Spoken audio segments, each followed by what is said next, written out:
Pak! Ang ganda. Ang ganda niya, di ba? Talagang sa kanya yung corona. Dahil sa ligo.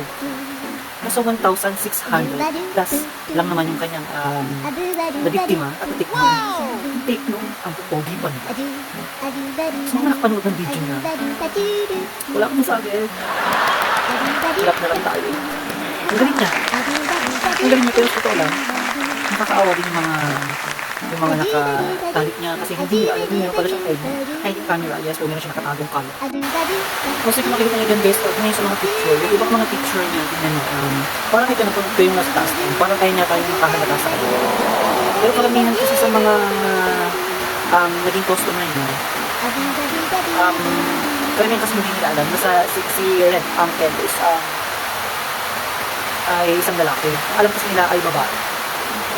Magaling siya kung tutusin kasi sa dami mga niya 1,600 plus hindi siya na halos lahat ng mga naging customer hindi siya nahalata na siya isang lalaki. Magaling siya, perfect. Pwede ko papansalan ko siya Miss Maluwa.